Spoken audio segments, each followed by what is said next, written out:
الحمد للہ وکفی وسلام علی عبادہ الذین اصطفی اما بعد۔ مال تجارت کی زکوٰۃ کا بیان چل رہا تھا۔ مال تجارت وہ مال ہے جس کو بندے نے بیچ کر نفع حاصل کرنے کی نیت سے خریدا ہو اور حساب کے دن تک یہ نیت باقی ہو تو یہ مال تجارت ہے۔ حساب کا دن طے کرنا بہت ضروری، اس کے بغیر صحیح معنی میں زکوٰۃ ادا نہیں ہو سکتی۔ حساب کے دن مال تجارت کی جو ویلیو ہے اس ویلیو پر 2.5% کے حساب سے زکوٰۃ فرض ہوگی۔ نیز کل یہ بتایا تھا کہ شریعت میں مال تجارت کا اور اس کی زکوٰۃ کا حساب بہت سہل اور آسان ہے۔ یہ GST کی طرح نہیں ہے، سرکاری ٹیکس کی طرح نہیں ہے کہ جو بھی آپ نے بیچا ہے اس پر آپ کو دینا ہی، ایسا نہیں۔ اسی طرح جو ٹرن اوور آپ کا سالانہ ہوا ہے اس ٹرن اوور میں جو بچت آئی ہے پوری بچت پہ آپ کو زکوٰۃ دینی ہے، چاہے وہ بچی ہو یا نہ بچی ہو، ایسا بھی نہیں، بلکہ حساب کے دن آپ کو بیٹھ جانا ہے اور جتنا مال آپ کے پاس موجود ہے اس کو کاؤنٹ کرنا ہے اور اس کی ویلیو پر زکوٰۃ نکال دینی۔ سال کے بیچ میں کم ہو زیادہ ہو، کھاؤ پیو جو کرنا ہے کرو، بس ایک دن بیٹھ کر اس کو فائنل کر لینا ہے۔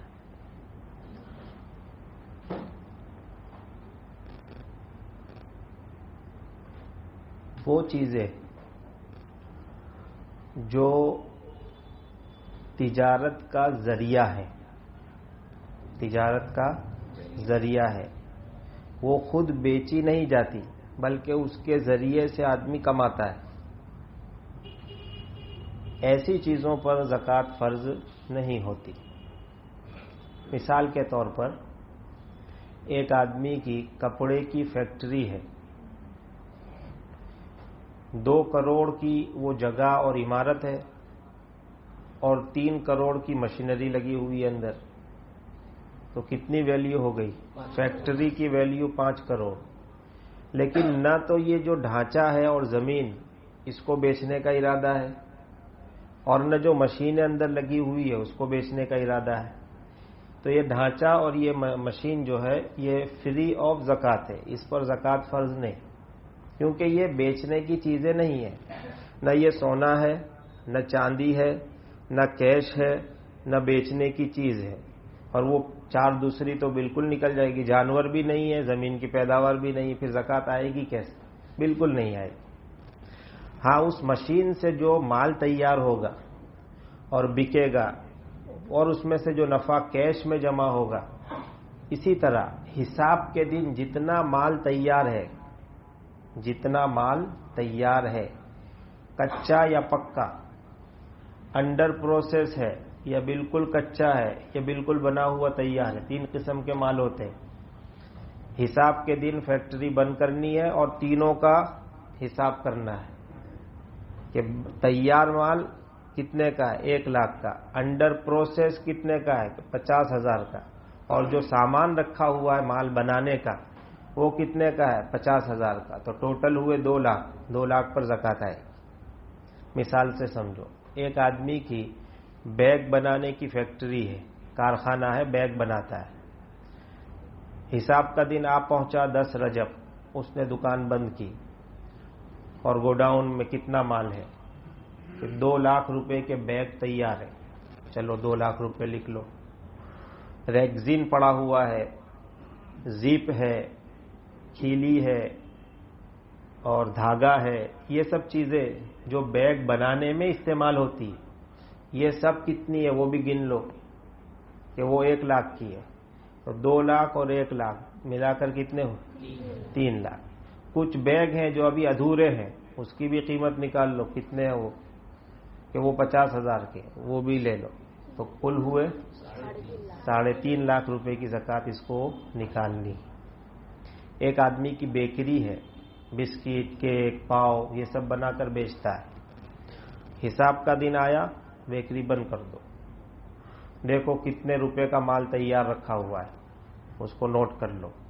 آٹا، تیل، میدا، اور جتنی چیزیں بسکٹ کیک بنانے میں استعمال ہوتی ہے جو دکان میں رکھی ہوئی ہے اس سب کی ویلیو نکالو اور پھر ٹوٹل کرو. ٹوٹل مال پر کیا آئے گی؟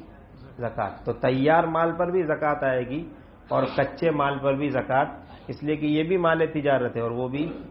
لیکن جو مشین ہے اس مشین پر زکات فرض نہیں ہوگی. بلڈر لوگ ہیں، ان کے پاس ٹرک ہے، بلڈوزر ہے، اس طرح کے بڑے بڑے مشین ہے سیمنٹ بنانے کے. ان مشینوں پر کوئی زکات نہیں، کیونکہ یہ بیچنے کا سامان نہیں ہے. اس کے ذریعے وہ بلڈنگ بناتے ہیں اور بیچتے بلڈنگ ہے، ٹرک بیچتے نہیں. لہذا ٹرک پر زکات نہیں آئے گی، زکات بلڈنگ پر آئے گی.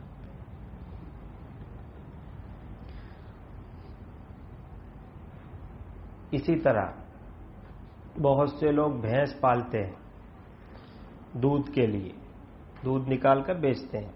تو یہ جو بھینس ہے یہ تجارت کا سامان نہیں ہے، یہ دودھ بنانے کی مشینیں ہیں. ان کو بیچنا نہیں بلکہ ان سے جو دودھ نکلے گا اس کو بیچنا ہے.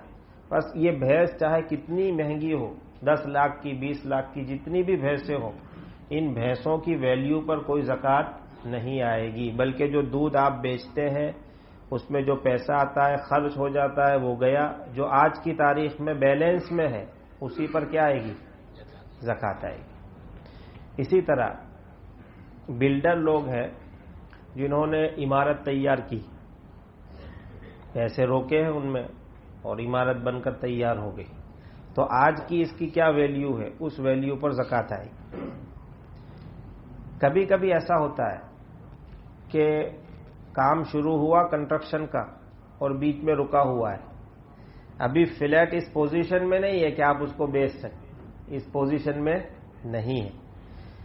تو اس صورت میں جتنا پیسہ انویسٹ کیا ہے، جو اندر روکا ہے، پھنسا ہوا ہے، بس اتنے پیسوں کی زکات نکال دے. 20 لاکھ روپے روکے ہیں تو 20 لاکھ کی زکات نکال دے. اگر بلڈنگ تیار ہو جاتی ہے تو پھر آج کی ویلیو کے حساب سے زکات نکالنا. آپ نے روکے تھے 20 لیکن بلڈنگ بننے کے بعد اس کے 30 ہو رہے، تو اب 30 لاکھ پر زکات آئے گی، چاہے ابھی بکا ہو مال یا نہ بکا ہو، آج کی ویلیو پر زکات آئے گی. ایک آدمی نے بلڈنگ بنائی اور بلڈنگ بنا کر کرائے پر دے دی. جب حساب کا دن آئے گا تو یہ جو بلڈنگ ہے جس کی ویلیو 50 لاکھ روپے ہے، کیا اس بلڈنگ کی ویلیو پر زکات آئے گی؟ زکات نہیں آئے گی، اس لیے کہ یہ جو بلڈنگ ہے یہ بیچنے کی چیز نہیں ہے بلکہ یہ کمانے کا ذریعہ ہے.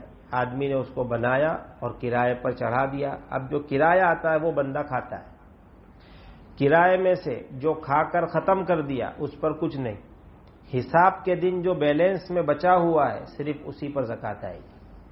یہی مسئلہ ہے باورچی لوگوں کا، منڈپ والوں کا، مائک والوں کا. ان کے پاس سامان ہوتا ہے، وہ سامان لے کر جاتے ہیں، کہیں کوئی پکاتا ہے، کوئی منڈپ لگاتا ہے وغیرہ وغیرہ.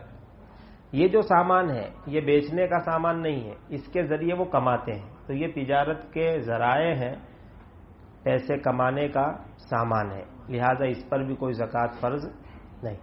ایک آدمی کی 10 بڑی بڑی بسیں ہیں، ٹرک ہیں جن کو وہ کرائے پر چلاتا ہے، تو یہ ٹرک کی ویلیو پر، بس کی ویلیو پر، کار کی ویلیو پر زکات فرض نہیں ہوگی. اس کی رقم جو کمائی آتی ہے، جو کھا کر خرچ کر دی، اس پر بھی نہیں، جو بیلنس میں باقی ہے صرف اس پر. یہ بار بار اس لیے میں کہتا ہوں کہ آپ کو بات اچھی طرح سمجھ میں آ جائے، ورنہ بہت سے لوگوں کو آج بھی مسئلہ سمجھ میں نہیں آیا ہے، وہ زکوٰۃ کو مشکل سمجھتے ہیں. حالانکہ اللہ نے بہت آسان کیا ہے، زکوٰۃ کو بہت ڈھیل اور بہت آسانی اس پہ رکھی ہے.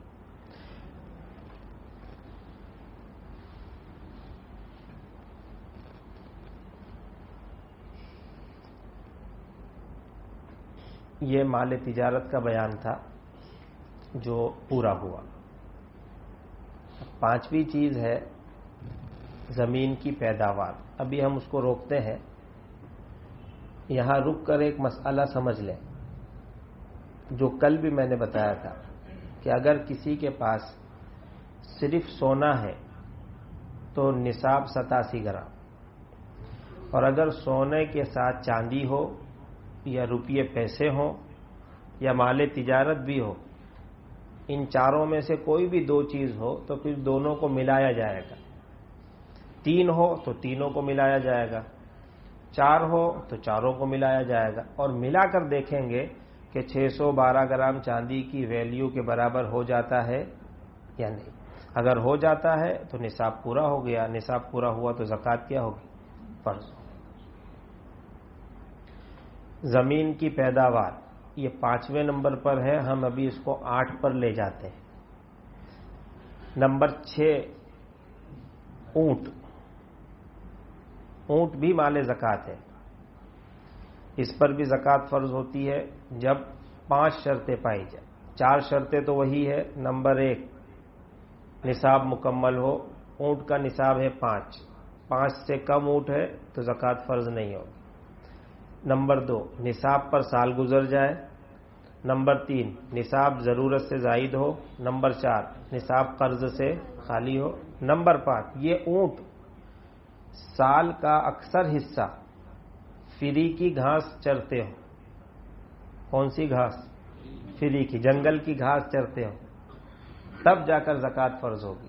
اگر مالک خرید کر ان کو چارہ کھلا رہا پھر چاہے 500 اونٹ ہو، اونٹ کی ویلیو پر زکوٰۃ نہیں ہو.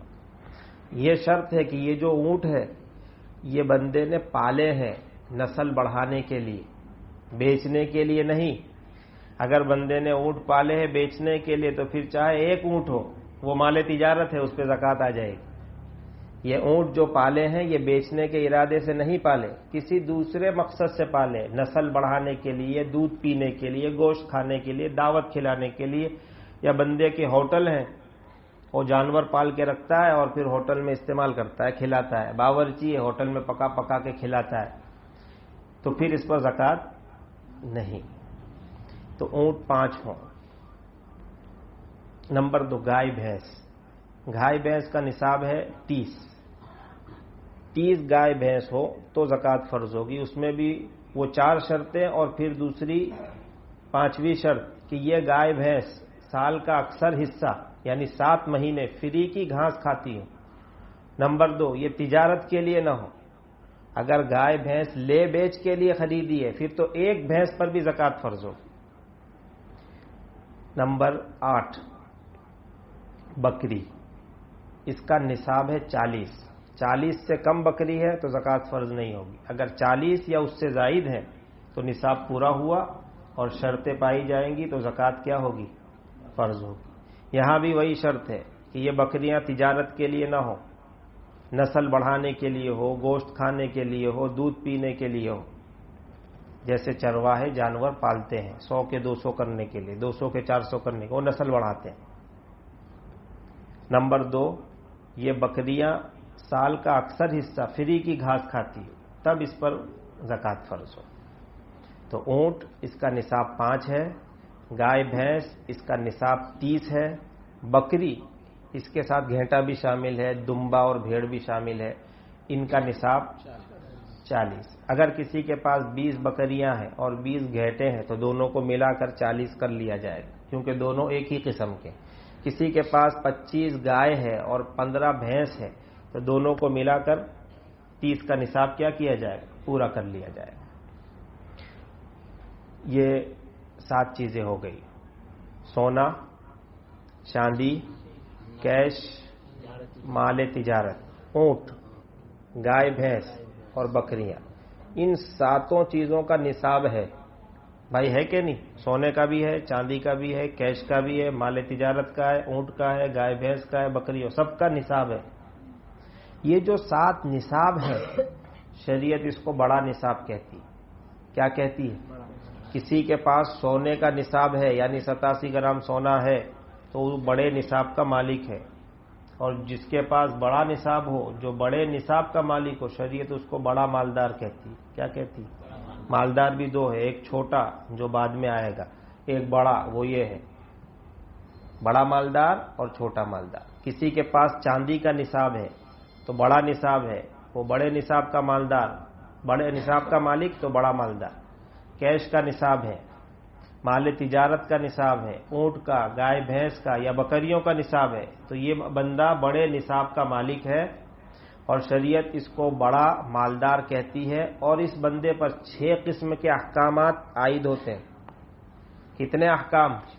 6 احکام عائد ہوتے ہیں۔ نمبر 1، اس پر زکوٰۃ فرض ہے۔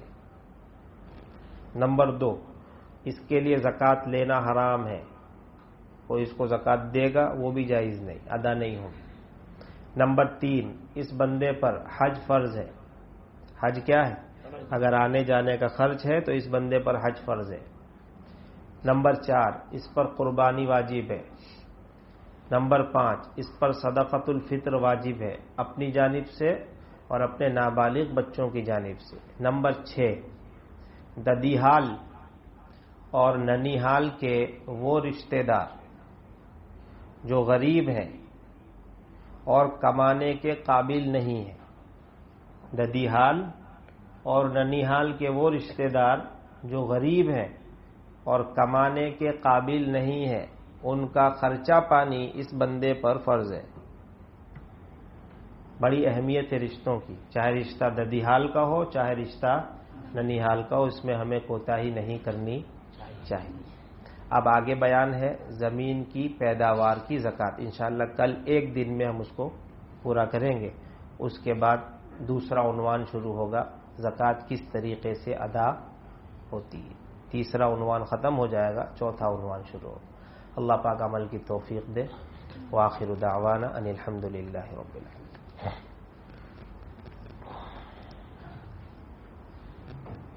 مارچ مہینے کا چیک ہے، 10 مارچ کی تاریخ اس پر لکھی ہوئی، وہ چیک لے کر جاتے ہیں کہ یہ 10,000 کا چیک ہے، مارچ مہینے میں کیش ہو جائے گا، ابھی آپ لے لو، مجھے دے دو جو دینا ہے۔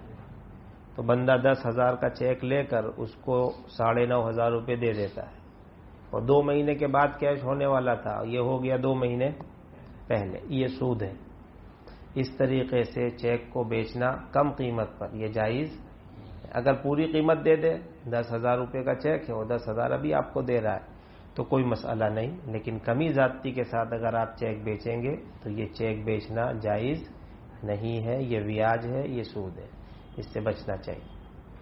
اسی طرح بہت سے لوگ آج کل گروی پر مکان لیتے ہیں، 5 لاکھ روپے ڈپازٹ دے کر فلیٹ لے لیا، کوئی کرایہ نہیں، اب اس میں رہ رہے ہیں فری میں، تم میرے پیسے واپرو میں تمہارا گھر واپروں، ادلا بدلی ہو گئی، یہ حرام ہے، یہ 100% انٹرسٹ ہے، سود ہے۔ آپ گروی کا معاملہ کر سکتے ہو، 5 لاکھ آپ کسی کو دے رہے ہیں، اس کی حفاظت کے لیے آپ اس سے کہیں کہ بھائی اپنا فلیٹ مجھے دو تاکہ میرے پیسے سیف رہیں۔ فلیٹ کی چابی آپ لے سکتے ہو، وہ آپ کے قبضے میں رہے، جب تک پیسے واپس نہیں ملتے آپ فلیٹ اپنے پاس رکھو، یہاں تک معاملہ جائز ہے۔ لیکن گروی رکھے ہوئے فلیٹ کو استعمال کرنا یہ سود ہے۔ کسی دوسرے کو کرائے پر دے کر بھاڑا کھانا یہ بھی سود ہے۔ اگر آپ نے کسی دوسرے کو کرائے پر دیا ہے اور انکم آ رہی ہے تو وہ انکم مالک کو لوٹا دیجیے، یہ ضروری ہے کہ وہ انکم آپ مالک کو دے دیں، اگر آپ خود کھائیں گے تو آپ بیاج خور ہوں گے۔ اور نبی اکرم صلی اللہ علیہ وسلم نے ارشاد فرمایا کہ بیاج کا 1 روپیہ کھانے کا گناہ اپنی ماں کے ساتھ 36 مرتبہ زنا کرنے سے بڑا ہے۔ امت سمجھتی نہیں ہے، آج جو اکنامک خرابی پیدا ہو رہی ہے اس کا سب سے بڑا ذریعہ بیاج ہے۔ سسٹم میں سے بیاج کو نکال دو، سسٹم ٹھیک ہو جائے، لیکن آپ بیاج کو نہیں نکالتے۔ یہ جو مہنگائی آئی ہے نا میرے بھائی، اتنی مہنگائی، یہ مہنگائی کیوں آئی؟ اس میں بھی یہی 2 بنیادی وجہ ہے، ایک تو بیاج، سود، نمبر 2 جو چلن ہے، شریعت نے جس کو چلن بنایا تھا، کیش بنایا تھا، وہ سونا اور چاندی۔